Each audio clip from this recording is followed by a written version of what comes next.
Goals for everybody, saves for no one until the shootout for some reason. Let's break down last night's game against the Detroit Red Wings on today's Locked On Blue Jackets.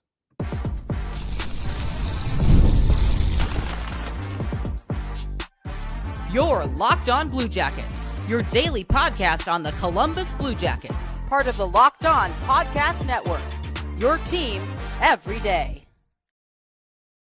Hello and welcome to Locked On Blue Jackets, part of the Locked On Podcast Network, your team every day. I am, as always, your host, Jay Foster, here to give you the good, bad, and the ugly about your favorite team and mine, the Columbus Blue Jackets. Before we get things started, I want to thank everyone for making this your first listen of the day every single day, and thank you for making us the #1 sports podcast network. I also have to let you know that today's episode is brought to you by Game Time. Download the app, create an account, and use code LOCKEDONNHL for $20 off your first purchase. Let's talk about last night's game because there's a lot to talk about, quite frankly. I want to talk about the offensive outburst. I want to talk about the questionable goaltending. We have to talk about the penalty kill again, unfortunately, forever. And the second line seems to be getting going, which is really, really good news for the Blue Jackets. So, like I said, lots to talk about in this one. Where do I start is the question. Lots happened in this game. It was a game very much like Monday where a lot of things happened, but in a different way, right? Like, it started off normally. You know, the Blue Jackets got out to a 1-0 lead, and I was like, okay, great. This is fun. We love this. Everyone's having a great time, right? And then the crimes. The Blue Jackets decided that actually they don't want to kill penalties anymore. Maybe that's unfair. They killed 2 out of the 5 penalties that they took. But the Blue Jackets go up 1-0. They allow a goal on the power play. Fine, whatever. They go up 3-1. Then they allow 2 goals on a double minor. Voronkov was useless in this game. Like, I know that he spent, 6 of those minutes well, not even 6 of those minutes because they scored on all 3 of the penalties that he took. But, like, he was really dragging things down in this game. I thought he was awful. Again, stupid, lazy penalties. Like, keep control of your stick. I know that you're a big guy and that a high stick is, slightly lower for you than it is for the average person, but like, keep your goddamn stick on the ice, Dimitri. Like, what are we doing here? It's 3-3 after the double minor. Now, on the one hand, Voronkov shouldn't have taken those penalties. On the other hand, what if the penalty kill did literally anything?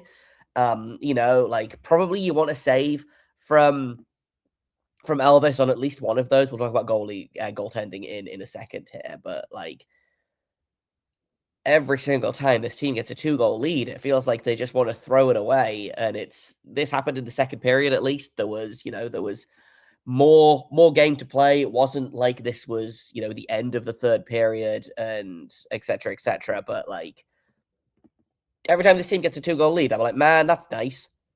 I'm going to enjoy that for the 4 minutes that it lasts, A lot of back and forth in this game, though. Like, this was not a Blue Jackets blown lead game, I think. Like, yes, they were up 1-0. They were up 3-1. They were up 4-3. They surrendered leads all 3 times and let the Red Wings have the lead late in the third. I think Alex DeBrincat's goal came with about 9 minutes left, I want to say. Came with just under 8.5 minutes left. And I was like, okay, so we're going to get, after an entire game of leaky goaltending from Cam Talbot, not that Elvis Merzlikins was much better, mind, we're going to get 8.5 minutes of prime Dominik Hasek from Cam Talbot. And it's going to be really, really frustrating. And then the Red Wings are going to score an empty net goal. I'm going to be mad about it. And instead, the opposite happened, which was really nice. This can't possibly have been the first time this season that the Blue Jackets scored with the goalie pulled, but it really does feel like it, right? Like, in recent memory, I can't think of a time that the Blue Jackets tied the game late like this. this season. So great to see that. Again, like some specific performances I thought were huge in this game. Adam Fantilli was one of them with that tying goal at the end there. Then obviously didn't get it done in the shootout, but 2 goals in regulation for Adam Fantilli, including that absolute rocket to put them up 4-3, which I believe was also a power play goal. Lots of power play goals in this one. The Blue Jackets went 2 for 3 on the power play. The Red Wings went 3 for 5 on their power play. So again, not great for the penalty kill for the Blue Jackets. Great news for the power play, which has been slowly improving. And I think having Kirill Marchenko back is really going to help that. He didn't register. Oh no, he did. His goal was a power play goal. Again, Cam Talbot should definitely have had, because none of the goalies in this game decided to play until like overtime. Really, I feel like overtime and the shootout was the only time these goalies decided actually, hey, there's a game going on. There was a lot of shots, more shots than expected in this game. The Red Wings had 16 shots in the second period and scored on 3 of them, which is like not good enough. And again, we'll talk about goaltending in a second here, but like I feel like I'm bouncing from thing to thing. But there was so much that happened in this game, and I want to make sure that I talk about all of it, right? This was not a blown lead, if I can backtrack for a minute. Like, I don't consider this one of those games where the Blue Jackets blew a lead late and it cost them. The Blue Jackets did well to get 2 points out of this, right? Like, it makes up, I think, probably for the game against Detroit a couple of weeks ago, right? Where they were up 3-1 going into the third period, and then they blew it. They lose 4-3 in overtime on an Alex DeBrincat goal, right? I don't know why it feels so much better to force overtime than to and then get the point than to not. I mean, I do kind of know why. It's because you feel like you were going to get no points and then suddenly you get 1 point, you know? But even though the Blue Jackets blew leads in this one, I think the fact that they really did kind of rally at the end there, again, it helped that neither goalie was really on their game in this. Although I do think, Elvis had a better game than Talbot for a handful of reasons that we'll get into in a minute here. But boy, what a game! A lot of penalties, a lot of goals, lots of frustration, but also lots of excitement. Right, like great to have Kirill Marchenko back. I thought that line, again, despite the fact that I didn't think Voronkov was very good in this game. And he was definitely a guy that was in and out of the lineup just because he kept taking stupid penalties. But like that line as a whole was one of the Blue Jackets' best, right? Like in 14 minutes of 5-on-5 ice time, they had 19 shot attempts for and 10 against. Second line also great. We'll talk about the second line in a little bit more detail in a second here, but like 3 goals from that line. Technically, 2 of them were power play goals, but like 2 goals from Adam Fantilli, a goal from Kirill Marchenko. Like things start to click. Adam Fantilli neither of his goals were assisted by either Marchenko or Voronkov, but that line looked so much more cohesive than it has in the last 4 games. And I do think that's just because, like, I didn't realize, and maybe this is a me thing, I didn't realize how much I missed Marchenko until he was back, right? And then you're watching him just kind of do loops through the offensive zone like it's nothing. And I'm like, oh, that's what this line missed. I like Ken Johnson so much. And I know that people are kind of over Ken Johnson at the minute. I thought he had a great game last night. But people keep telling me that they should trade him or they should get rid of him or that they should send him to Vancouver for Kiefer Sherwood, which is possibly the stupidest of the ideas that I've seen. And I like the concept of Fantilli with Johnson. I thought they were really great together last year, but for some reason, the way that Emerson is running the game this year, that duo isn't working as well, and not as well as Fantilli and Marchenko is. So having Fantilli and Marchenko back together is great news. Again, it's funny that Fantilli didn't have any points in the 4 games that Marchenko lost, that Marchenko was gone for. Marchenko comes back, and despite not being involved in either of Fantilli's goals, Suddenly, Fantilli has 2 goals the second Marchenko comes back, which is really, really funny to me. Let's take a quick break, and then I want to talk about the second line, actually, because I know I've just talked about Kent Johnson, and I want to talk about him a little bit more, and I want to talk about Sean Monahan as well. I also want to talk about Cole Sillinger, and that's your second line, so we'll do that in just a second here at Locked On Blue Jackets.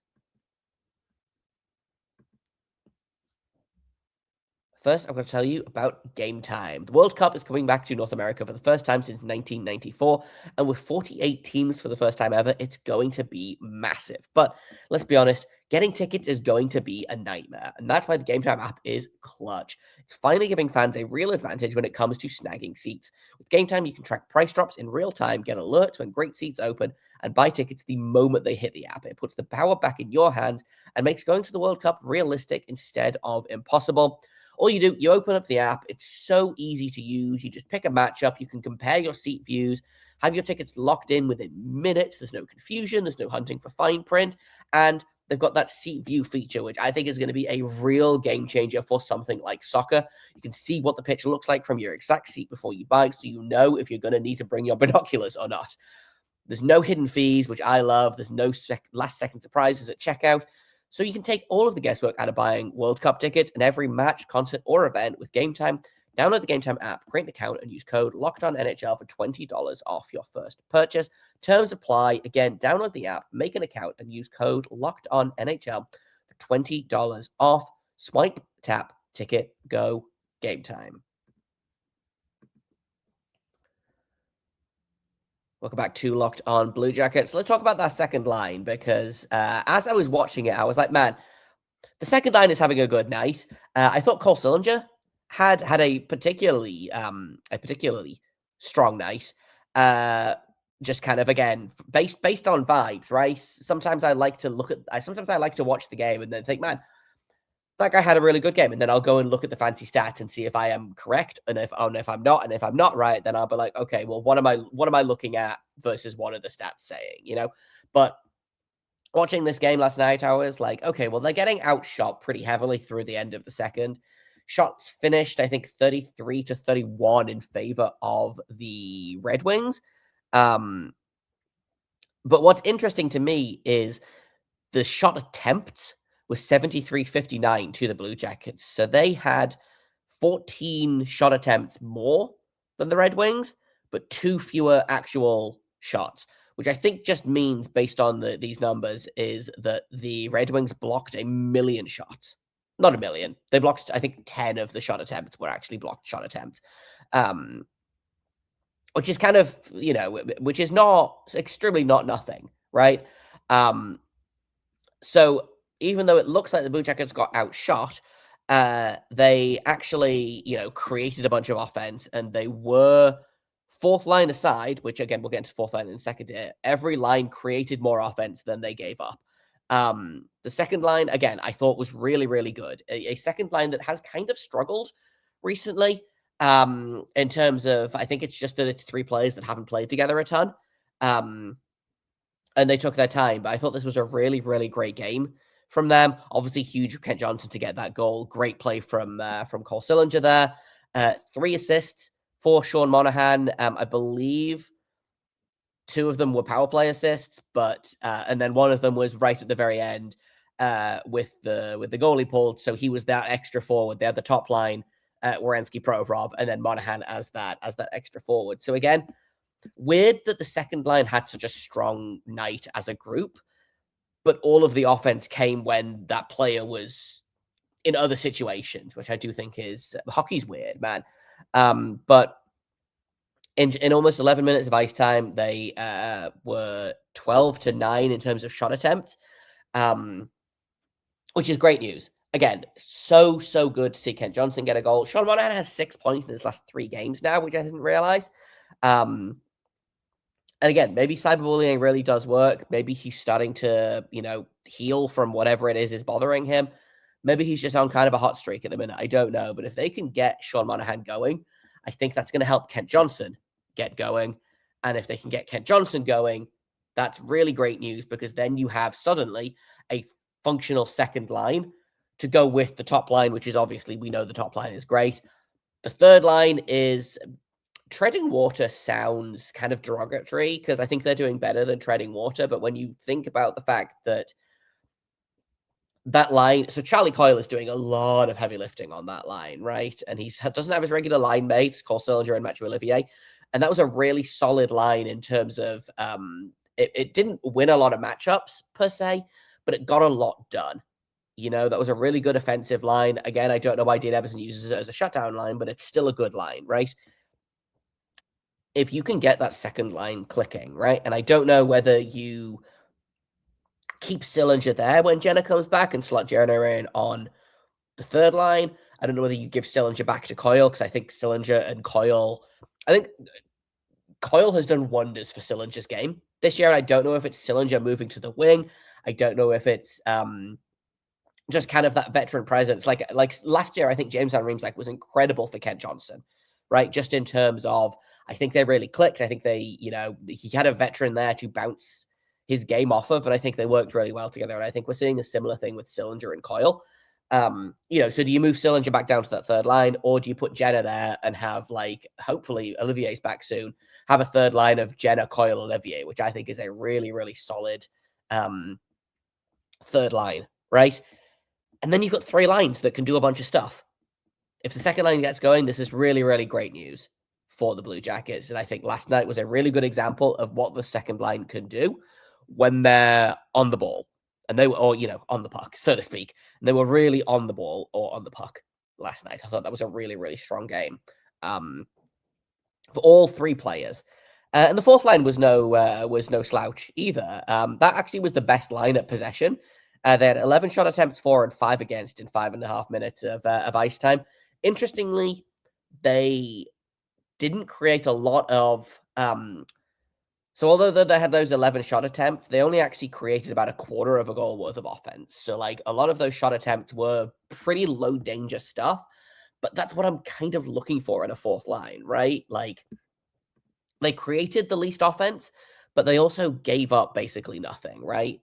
And that, again, I feel like I've been saying this all season. That's what I want from my fourth line. I feel like fourth lines in the past have kind of been create a lot of offense, but don't do anything with it, and also give up a lot of offense and come out kind of at a net zero-ish.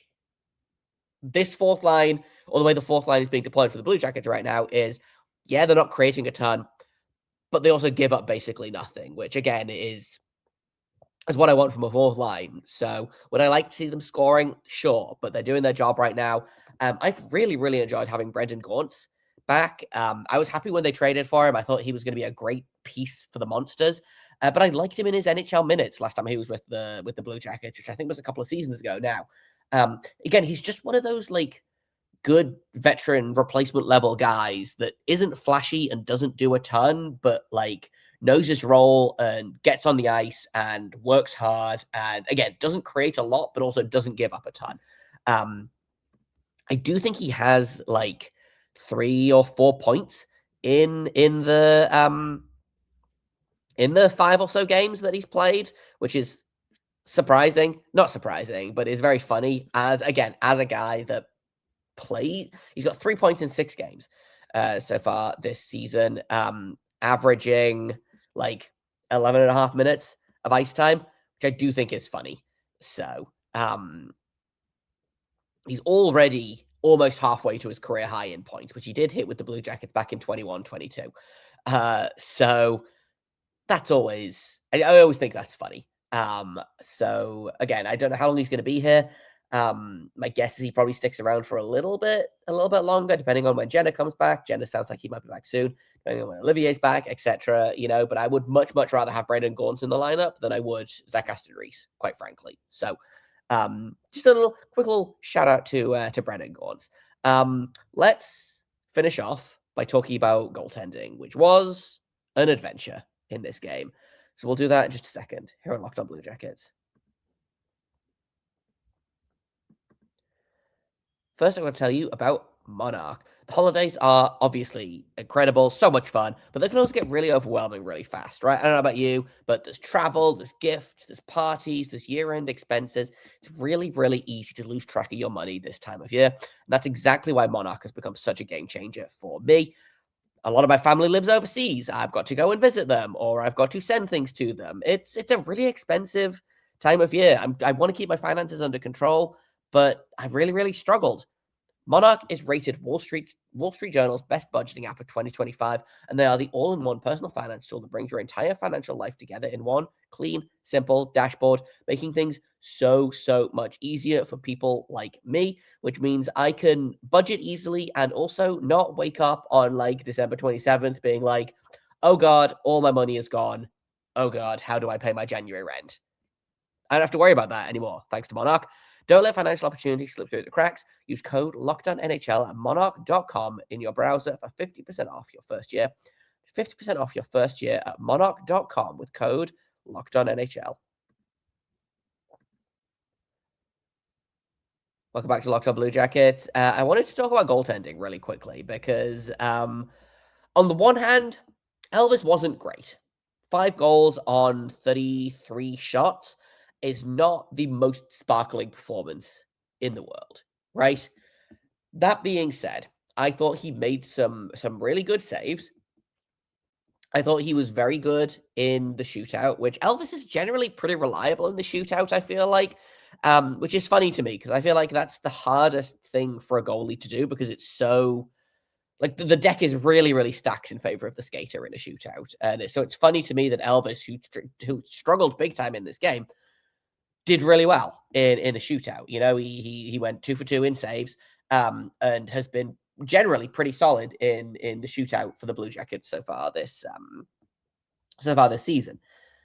Now, those 2 third period goals should not happen. I do not understand why his glove hand is the way that it is. And I don't know if that's just kind of because of how it looks compared to Jet Greaves, who does have an exceptionally good glove hand. Like his glove hand is well above league average, I would say. Elvis looks like he's wearing one of those foam hands that they get from that kids get at like shows, you know, or I don't know if they sell them at games, but you can get those big foam hands, and sometimes it looks like Elvis is wearing one of those, which is not ideal.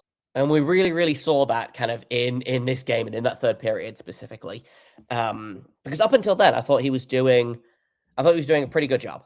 I believe he had allowed, I don't know when the goals came quite, but I believe he was up to about 29 or 30 saves. Maybe that's incorrect. I believe he was up to about 20. He was definitely up to at least 27 or 28 saves when it was 3-3. And then it would have been the last 5 or 6 shots of the game. 2 of them went in, and they are goals that absolutely can't go in. If you want to win games, and like again, if Elvis makes those saves, which he should have done, this is a regulation win for the Blue Jackets. Again, I'm willing to give him grace on the power play goals, mostly because I think that's again, the deck is stacked against the goalies in the power play or the penalty kill specifically.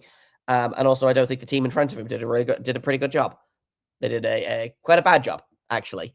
Not as bad as some games I've seen, but like the penalty kill was brutal in this game. It just straight up wasn't good enough, right? And I know that the goalie has to be your best penalty killer, but there's only so much he can do. The third period goals can't happen. Straight up can't happen. I do like that he didn't have a meltdown about it.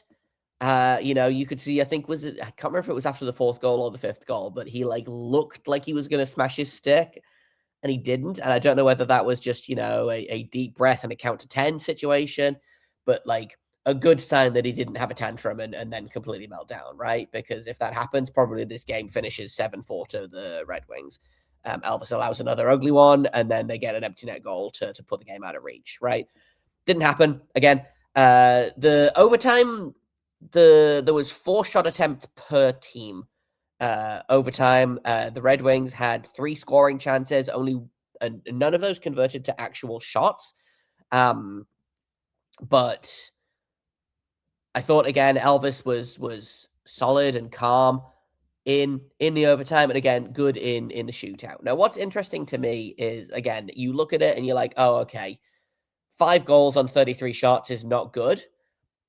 when you look at the kind of the high danger shots, etc., Elvis faced 21 high danger shot attempts, and the Red Wings created almost 4.25 expected goals. So really, Elvis only allowed about 3/4 of a goal more than he should have done, versus Cam Talbot, who allowed 2 full goals more than he should have done. The Blue Jackets created exactly 3 goals worth of offense. Now, I still don't think Elvis had a particularly good night, but when you dig into the stats that are like the step below or the step above, depending on which way you look at it, just like straight up save percentage, the numbers start to look a little bit better. And again, I think the Red Wings did a really good job of just kind of throwing everything at the net.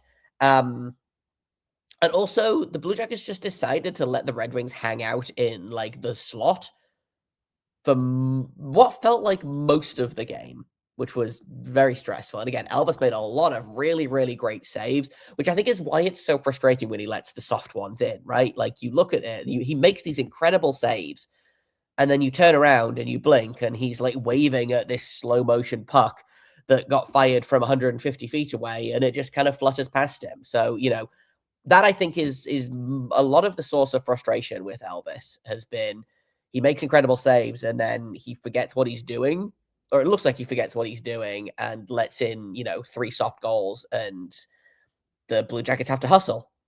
But Blue Jackets hustled.